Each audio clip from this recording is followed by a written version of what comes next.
Hello friends, I am from Lakhani tech institute. और जैसे कि मैंने आपको बताया था कि अब हमारा इंटरमीडिएट सेक्शन जो है वो स्टार्ट होने जा रहा है और हमारा अल्टीमेट एक्सेल कोर्स का बेसिक पार्ट जो है वो कंप्लीट हो चुका है।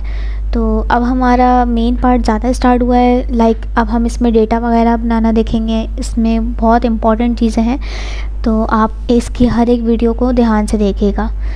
आज का जो हमारा टॉपिक है वो है डेटा इन्फॉर्मेशन। इसमें मैं आपको कुछ ज़रूरी चीज़ें दिखाऊंगी।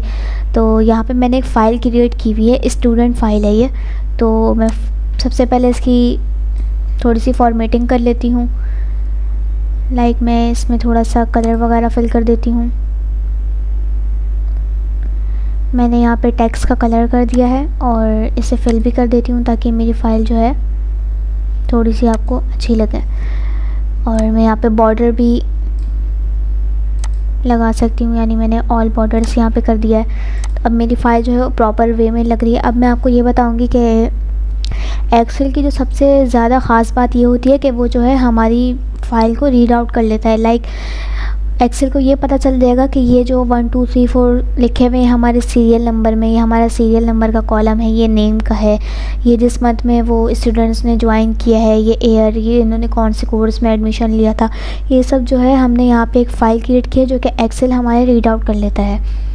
अब ये मेरे पास एक पूरा टेबल बना हुआ है। मुझे अगर ये 5 वाला जो कॉलम है ये पूरा नहीं चाहिए, मैं इसे अगर डिलीट कर देती हूँ, फॉर एग्जांपल मैंने इसे डिलीट कर दिया, तो अब मैं यहाँ पर क्लिक करके जब कंट्रोल ए करूँगी तो ये जो मेरा एक्सेल है ये जस्ट ये 4 रॉस और कॉलम्स को सेलेक्ट करेगा।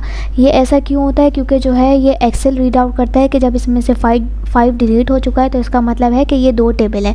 मतलब ये जो बीच में स्पेस आ गई है तो इससे ये इनको लगता है कि ये टेबल अलग है और ये टेबल अलग है। तो इस तरह से जो है वो एक साथ हमारे टेबल को सेलेक्ट नहीं करता है, क्योंकि उन्हें लगता है कि ये 2 अलग अलग टेबल हैं। अब मुझे ये सेकंड पार्ट को सेलेक्ट करने के लिए यहाँ से इसको सेलेक्ट करना पड़ेगा। ये पूरा एक साथ नहीं होगा क्योंकि हमने 5 वाला जो कॉलम था वो यहाँ से डिलीट कर दिया है। फॉर एग्जांपल अब मैं कंट्रोल Z कर देती हूँ तो मेरा ये जो 5 वाला कॉलम था ये वापसी आ चुका है। अब मैं कहीं भी क्लिक करके इसे जब सेलेक्ट करूँगी, मतलब कंट्रोल A करूँगी, तो ये मेरी पूरी फ़ाइल को, मतलब मेरे पूरे टेबल को सेलेक्ट करेगा। इससे हमें क्या पता चलता है कि अगर हम कोई फ़ाइल वगैरह बना रहे हैं तो हमें उसमें बीच में स्पेस नहीं देनी है।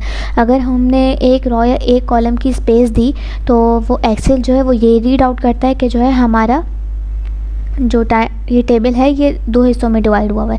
तो इससे जो है हमारी कैलकुलेशन वगैरह रॉन्ग हो सकती है।